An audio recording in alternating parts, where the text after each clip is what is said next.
Good morning and welcome to the Small Business Cheerleader podcast. I'm joined today by Natasha, the owner of Concept Tech, Albany's award-winning IT specialist. How are you this morning, Natasha? I'm good, thank you. How are you? I'm good. I'm so glad to have you here because everyone in small business needs some help when it comes to their IT and especially security. Now, I myself, as people probably know, had Facebook ad account hacked not that long ago, and it really brought to my attention the importance of having and being on top of your IT security for small business and how devastating it can be when things go wrong and that are beyond your control. So firstly, I wanted us to talk about the landscape in Australian cybersecurity at the moment. How is it sitting and what are you seeing from your side of things? Well, it is an interesting one. Now, I come from England, as you can probably tell from my accent, and I came over 10 years ago. And where England was 10 years ago, I think Australia is just hitting in terms of internet security, cyber security, and all that kind of stuff. Now, interestingly, Australia is one of the, I think it's in your culture where you're very laid back. So you're like, she'll be all right. You hear things happen to other people and you kind of go, oh, especially because I live down in Albany, a lot of people are like, oh, I live in a rural town, nobody's going to be interested in me. But that's exactly who they're interested in. So when you talk about Australia as a whole, there are certain countries in the world that won't actually let their employees work from Australia digitally because of the state of their cybersecurity. So that's a big red flag. One of my friend's mum works for a massive HR company, which is worldwide HR company. And one of the places she's not allowed to work in is Australia. That is so interesting. I did not know that. Yeah, she's allowed to work in Africa in certain areas, and she's allowed to work in, she's not allowed to work in the Middle East, I don't think, but certain places in Europe she's allowed to work. She lives in New Zealand. She's allowed to work from there. But yeah, she's not allowed to come to Australia, log on and work from here because Australia's cybersecurity is so bad. Okay, well, there's something I didn't know and something I think is going to scare all of us because that is something that we just assume that Australia would be top of the world on some level. So, oh my gosh. So what is it the small businesses need to start taking responsibility for then when it comes to their online security? Well, the most sought after stuff is data. So all your personal information, all your business data, all your customers' data, and just even your own personal computers hold data, and obviously your mobile phones too. So we'll come on to that later because I hate the fact that we still call them phones. But anyway. Certainly that's the least thing we do with them is make calls. Yeah. That's for sure. I know I do anyway. So yeah, and what Australia is trying to do, and they've got I think it's like about a 10-year plan. Now they've looked at the state of the cybersecurity in Australia, and they see that small businesses are being targeted quite a lot because the hackers know that small businesses don't know a lot about IT. They don't budget for IT. And they don't really see it as important. A lot of people just assume that there's going to be security in the softwares that they use or the applications that they use. And there is to a degree, but once you purchase it, you have to put those changes in. So you have to change the security to how much you want it. The same as you would like on emails, how you personalize your emails. So, you go in, you can change the font, you can put footers on it and all that kind of stuff. So what you need to do is go into the back and change those.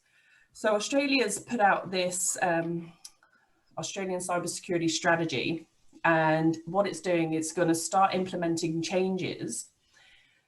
Before I say legislation, it's interesting that Australia has no laws around tech. Okay. And in that I mean, there is no standard that you have to be at to work with tech. So you can have somebody who, like a tech person who's been working on tech for 30 years and knows a lot of information, but they're not necessarily, they might be really good with hardware, but they're not necessarily really good with software. And this is where it's all changing, because it's going from hardware to software. So Australia are putting steps in that way, and they're trying to get the small businesses to start being aware. They've got a thing called the Essential 8, which has come out probably about 3 or 4 years ago. And what they're going to do is start putting legislation in and rules and legal obligations that we all have to follow in relation to what kind of security we have. Because at the moment, you would know that there is cyber insurance. Mm. Now, I'm probably going to trigger a lot of the insurance people. Go on, do it. Start a scandal. Because it's fake anyway, but whatever. Oh, I love it. But I've had some bad experiences with insurance people. But so you can go and buy insurance for cybersecurity and all your business, but what they won't do is check that you have the basics in place. So if something happened and you went to go and claim for that, they'll go, oh, well, you didn't have 1, 2, 3, and 4 in place, so no, you can't claim. Yeah. Yeah. And I mean, that's it. And most people would assume I've got that insurance, I'm fine. But they'll leave it in the small print that you need to be on top of regulations, you need to be on top of what the latest things are and make sure that they're all covered. It's so much, that's where insurance is so confusing for small business owners, especially if tech is not your biz. Even if it's just working online, and if you have a small business that has an e-commerce or stuff like that, if there's a minefield that you need to be on top of in relation to collecting people's data, their credit card details, what you're doing with that sort of stuff, but in protecting it, isn't it, and making sure you're ticking all those boxes. And that Essential 8 is important, and something that I think really needs to be brought to people's attention. And that's just the basic level, and it goes on into it delves deep in, because these are just just skimming the top. So you've got the basics in place, but then when you look at the Essential 8, and you can find it on I think it's cyber.gov.au, but type it in Google Essential 8 Australia, and it'll come up with the government site, and you can go and have a look, and it'll just have the first 8 steps, and then you dive deeper into them, because you can drill down to how far you get. The other interesting thing about small businesses is they don't tend to, when I say they don't have a budget, we see it all the time where people come in and they have a computer which is over 5 years old, possibly 10 years old. And it's their only one, and it's got all their business information on it. So the other thing they don't have is backups.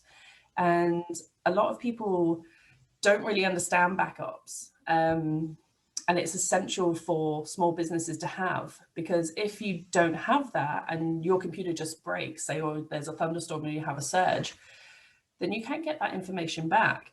Now, that's kind of good for the customer, because it's not going anywhere. Yes, it's not up in the cloud, it's on a device, but it's not safe because it's lost. And a lot of people do, with the cloud stuff, the cloud is really good, and there's 2 options you can have. You can have a sync or a backup. Now, a sync is different to a backup, and I can explain that if you like. Because everything we have is in the cloud. It used to be on Dropbox, now it's on Google, in the Google Suite, because we have remote staff and we all use that as a server as such. But I remember the days being in an office where there was a whole room. Do you remember where the server was? And we'd have, oh my God, they still got them down here. It's like a whole room dedicated to a box. You had to keep it cool, and the IT guy would hang out in there in a chair, and it'd be this guy that you didn't know who he was, but he'd be in there looking at stuff and lights and stuff. So and now everything just is around, and I can find it from any device anywhere I am, which is great. But surely if you can explain the difference between a sync and a backup, I think that'd be important, because a lot of people are confused around all of it. Yeah, so there's a couple of things with a sync and a backup. A sync, what it does, if you look at a timeline, so you start syncing your work that you're doing at 9 o'clock, 10 o'clock, 11 o'clock, 12 o'clock. What happens is it overwrites each previous save. So at 9 o'clock, you'll have a copy. At 10 o'clock, you'll have a copy, but this 9 o'clock copy will go away because it's been overwritten by the 10 o'clock. And that keeps happening. Now, if you get a virus or hacked or anything, then that's going to stay, because what it's doing is just taking a duplicate and getting rid of the copy before. Yeah. Now, with a backup, what it's doing is it's going, right, we'll take a backup at 9 o'clock. So it takes basically, say, a capture of everything there. And at 10 o'clock, it takes another capture of everything there. So you've got two separate imprints. So you got this one and that one. And then it can go on for how long you want it to and how often you would like it. It doesn't have to be every hour. It can be once a day, whatever is good for your business. And then say between 9 and 10, you get a virus. Then when it backs up at 10 o'clock, you'll have that virus. But at least you only have to go back to 9 o'clock. So you can get rid of all this, but you can only go back to the 9 o'clock one and everything's okay. Yeah. Was that like when the Mac had the time machine? Does it still have that? Because I don't have a Mac. You know, they used to have that time machine. You could go back and see all the different copies. Yeah, it used to be something. I just saw that it would save it, and then it would save the one before, and you could go back as far as you wanted to whatever version you wanted. That was something the first time I'd ever sort of seen. Yeah, I think that's mainly into their operating systems. Gotcha. So if there was a fault with the operating system, and Windows do it as well. So if there's a fault, then you can just go back to the previous one. So it's like a reset or reinstall. Yeah. Because that's important too. People forget. If you lose all of your operating software as well, I mean, it's a huge thing. Yeah. So it's just important. So what do you recommend? What are the 3 most common issues that are brought to you for people to fix from small businesses in regards to either their backups or their security or anything to do with their IT? What's the 3 most common ones you see where people come to you to fix? So the most common ones are the backups, because we're down in Albany, so it's a little bit behind Perth. Come on, I've seen Albany. It's beautiful. The people are so up to date. Come on. But you still get the people, the businesses that only have the one device with all their information on it. So, and they're just so distraught because they haven't got a backup, and then obviously they feel bad because they haven't got a backup. And so I'd always say, well, when they come in, we say to them, we can probably retrieve your data. Now, we do a lot of retrieving in-store, but we also use a company in Perth who work with I want to say FBI, is that right here? As in FBI? As in... they work with the police and all that in the crime departments. To be honest, I get confused between the TRG and the SWAT as well. I could never remember. There's so many American, English, Australian crossovers. I swear, if I have to call emergencies, I'm going to call 911 or 999. I swear. Yeah. I've watched that many TV shows that it's going to take me 2 calls before I get my own emergency number. Luckily, I've tried it. And 911 goes to 000, so you're good. Like one of those when you type in something on Google and automatically takes you where it knows you want to go, because we're all just mental when it comes to like TV shows. We're just so ingrained. Anyway, getting off that, yes, the people that are after crime and things like that. So and they can retrieve all your data, especially if your hard drives or your hardware has been extremely damaged. They actually break it down, the components, and can actually get most of your data back if it's been severely damaged. Well, see, that's important to know too. If you're doing something naughty and you delete it, they'll find it, won't they? So don't ever think just because you delete it and then you delete the backup of the delete, they'll find it. So a little tidbit: if you decide to delete your history on your browser, it will still be on your modem. So everyone out there, because they're going to come and get you. So just be a decent human. Okay, that would be great. Just be a decent human. So that's one of the most common ones is businesses just being quite distraught because they've lost their data. But we help them out with that, and then we say, look, the basic form of a backup is you can get a like an external hard drive and plug that in and just drag and drop.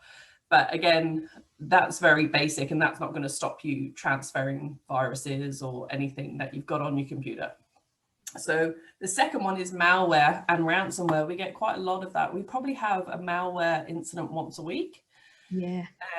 Where people have been targeted, and yeah, we have to take it like off the system. We've had to deal with ransomware before, and there are some things we can do, but once you get ransomware, it's pretty much you've got to pay the ransom, because it's just so encrypted, it's ridiculous. But there are a few tools that you can try.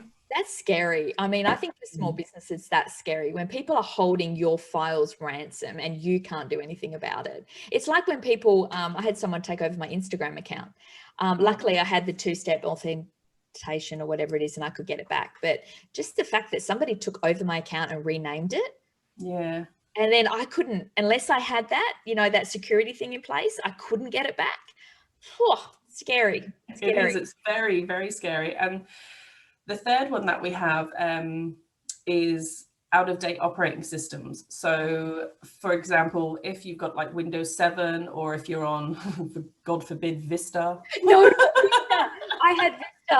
That was like a meme, wasn't it? In the end, like Vista was just a meme. Oh my God, I feel so old, but it's so true. It was just, no one would understand how bad that was. And also, if you've got a Mac and it's probably over 5 years old, the operating system will not be supported anymore. And what that actually means is that they don't do any more updates. And some people might be, oh, that's really good, because they don't like the updates. But what happens is, the reason for updates is when the software comes out, what people do, hackers especially, is as soon as a new software comes out, they break it down. Yeah. It takes them a year, maybe 2 years, but that's their sole job. And they just break it down until they can, like, they have it inside out and they know all the holes. And that's why Microsoft and Apple do a lot of updates on their software, and your phones as well. You'll notice on your phones, it'll say software update. Now, so it pays to update. It does, yeah, because you have all the security features in there. And hackers are quite good in a way, because once they expose the holes, then obviously the companies go, oh shit, I have to fucking fix that. Oh my God, could you imagine being in that department though? And like, you just come to work thinking everything's great, and they're like, there's another hole. Oh my God. But they do actually employ ethical hackers as well, who would have once been naughty hackers. And they pay them a lot of money to break down the software to find the issues. Because what they do is they put the software out once it's tested to a standard, and then they just work on it that way.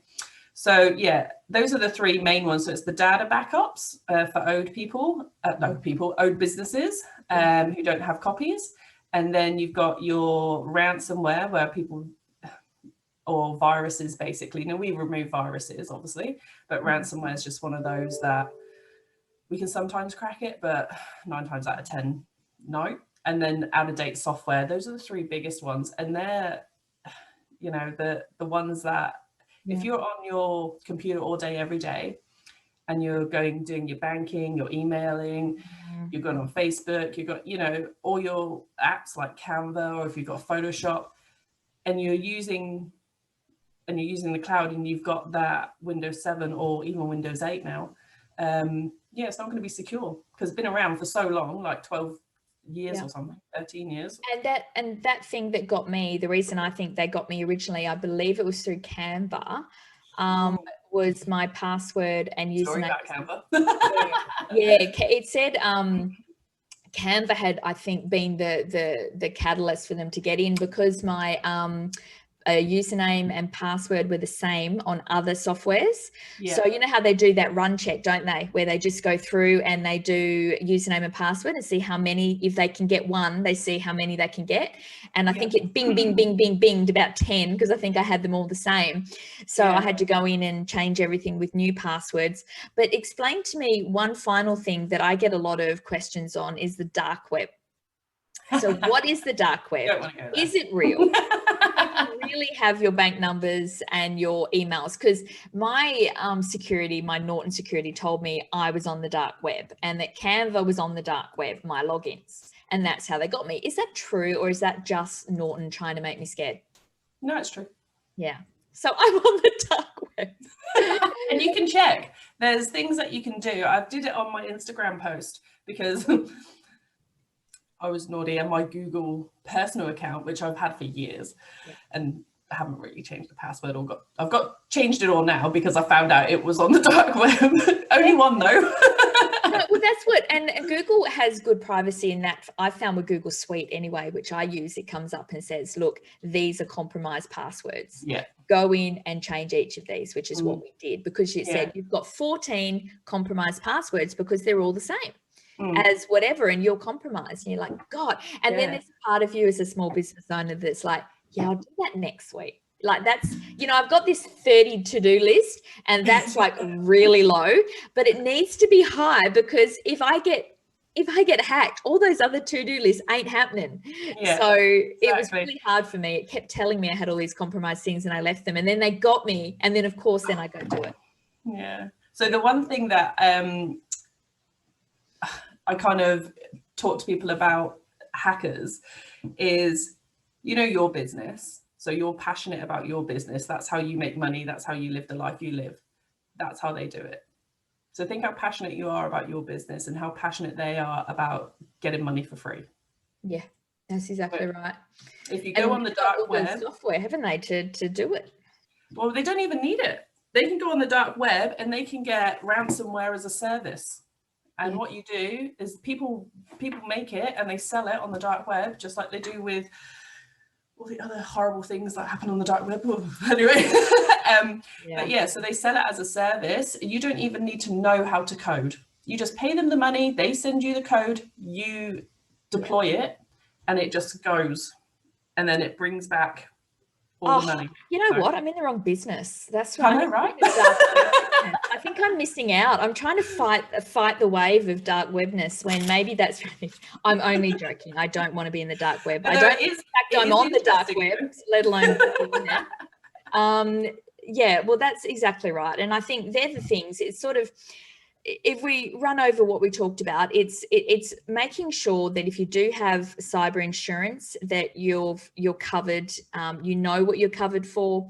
You keep constant updates via the cyber.gov.au website. You know what's happening for your They've small got one called Smart Online as well, I think, or Safety That's Smart right. Online. I did see that one as well. It's just, as you said, even if you just Google it and look for government ones, it'll give you the updates, and check out that Essential Aid and any other ones you can find, and make sure you're covered in that regard. Secondly, make sure that you're taking responsibility for it. You're doing your backups. You're making sure that if you're doing your online syncing, that you know, all of your passwords are right, and everything's got passwords that are normally 500 numbers and letters and things that aren't as easily or you have a password manager. It only needs to be like 12 letters, numbers, symbols, whatever long. But if you've got a password manager, how that works, it takes that password, puts it in a vault, and then it generates a new password every time you log into that app.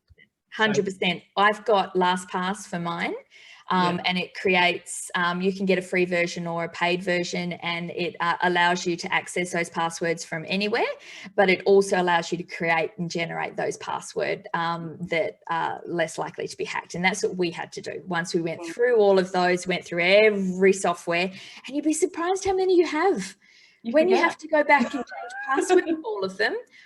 Wow. So don't be blasé when it comes to your passwords, because we do create so many on the fly. Yeah, we do. We're downloading softwares. So spend a time, even if it's once a month or once every 6 months, go through and really do an audit of all your passwords. It's also good to get out software. Every 12 weeks is a good. That's what I reckon. Yeah. Every quarter, go through and do an audit and just make sure you're on top of all this stuff, because you can put it include. Yes, exactly. I've got Norton on my phone. Yes.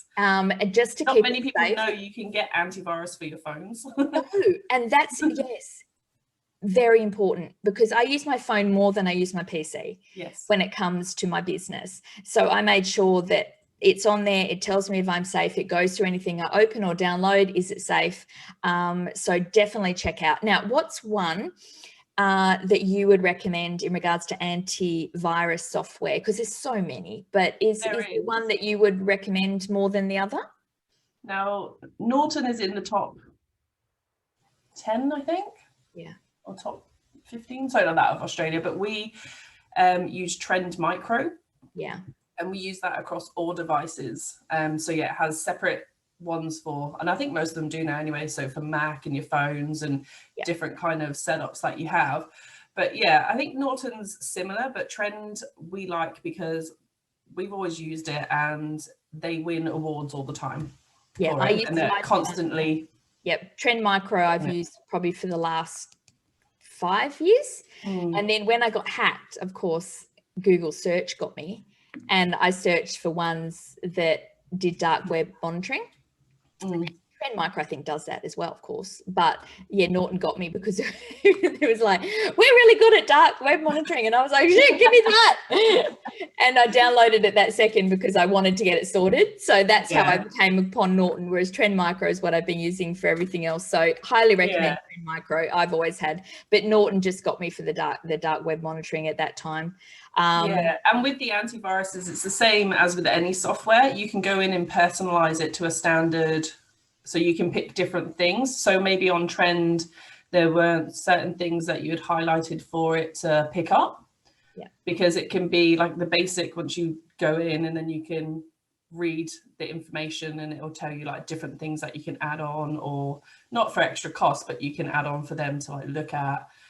I can't remember off the top of my head, but yeah, most things have extra security settings that you can choose. So, and also one final thing from experience, the reason they got me was I had a new PC and I hadn't uploaded it. So I'd gone from my old PC and my laptop and things. It was on my laptop and everything, but I just hadn't got around to putting it on the new one. And in that time frame, they got in because I didn't have it on there. So it's something to note though that what they were doing wasn't a virus, even though antiviruses do pick up that kind of like, what's the word I'm looking for? They pick up that activity, but they are specified for viruses. So they look for the scripts of viruses. Gotcha. When it comes to actual security of your system like that, then if you've got a business, you shouldn't be using a home modem or router. So you shouldn't be using one that Telstra or Optus or whoever you've got has just given you, because it's a really cheap one. It doesn't have hardly any security settings on it, and you're leaving yourself open. I don't think they have firewalls on them either. So when you've got a small business, you can go into somewhere, I mean, we sell them as well, but you can go into like somewhere like Officeworks and they'll have modems and routers which have security settings on them. Yeah, that's where I got mine. Yeah, and you can go in and they're probably start with about 150, and you can go in and you can get one that you can put firewalls up, and then you can change all the security settings, and you can have like different logins for different people, and you know, all that kind of thing. So there are various different things out there, but a lot of people just think that they just use what they're given, and it's like, if you just look a bit further, then you can make yourself safer. And it's all about having those steps. I relate it to child control, birth control, because you know, you can take a pill, but it's not going to stop you getting an STD. 100%. You got to do the work and the research into who you're dealing with. Is exactly what we're saying. Because I'm the same. I ended up layers. When I started working from home many years ago, I went and got a Nighthawk modem, and with all of those security things, and also the parental controls as well, you know, and making sure your kids aren't doing what they're supposed to do, but they still get around it. God, they're smart. Like teenagers, the amount of times I've installed software on their phones so that they can, and then they just change their IP, or they change their thing, and they discontinue the app. I've given up. If they're going to watch rude stuff, I've decided they're going to watch it, and I have to talk to them about it, but that's another subject for another day.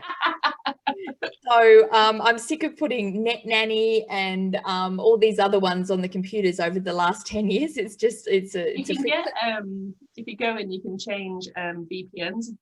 Excuse me, you can get like hidden VPNs and stuff like that, or virtual VPNs, which it all can.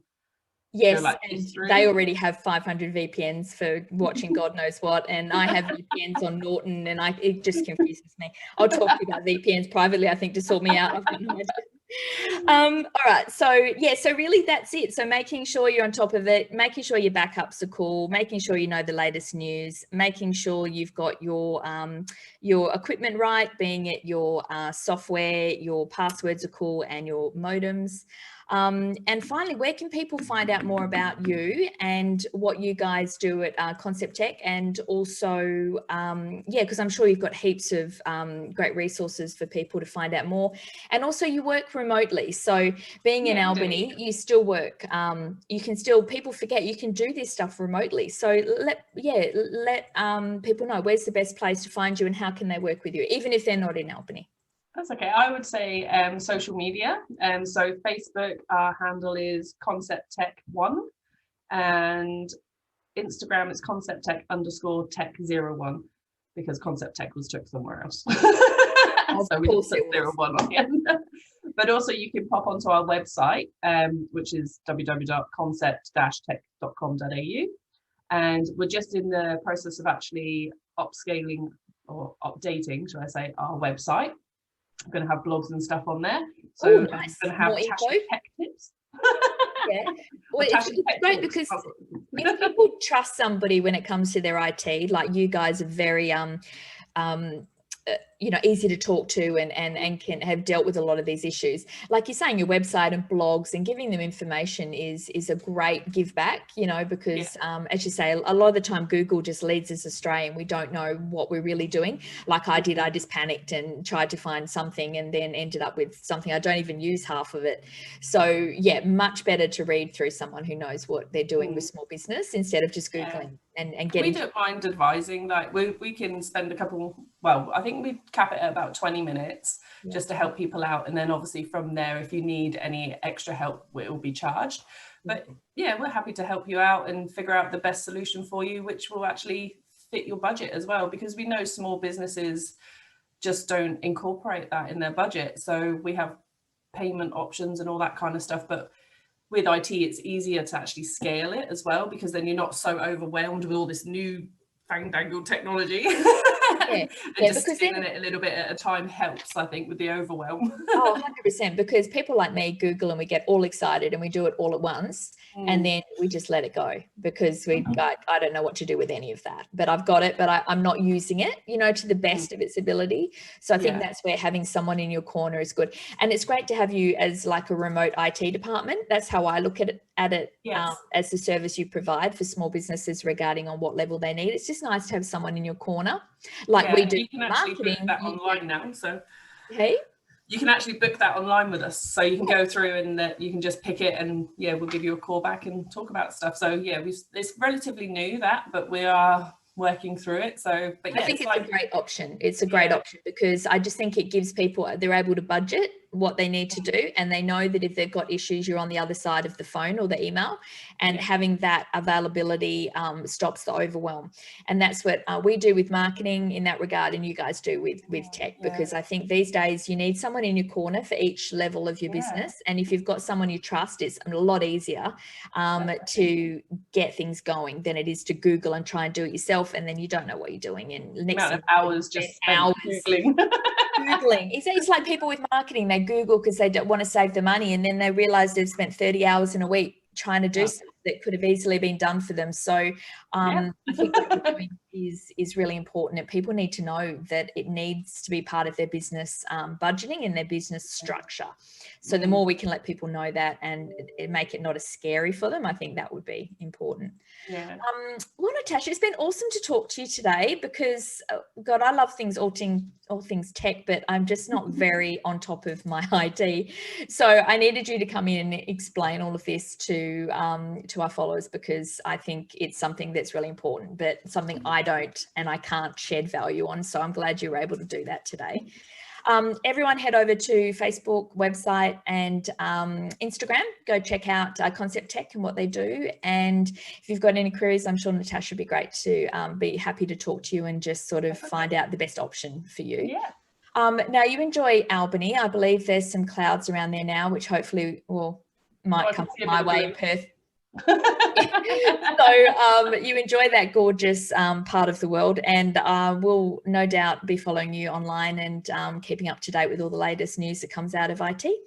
Cool. So thanks, Natasha, and we'll speak to you soon. Thank you. Yeah. Bye-bye. Have a good day. You too.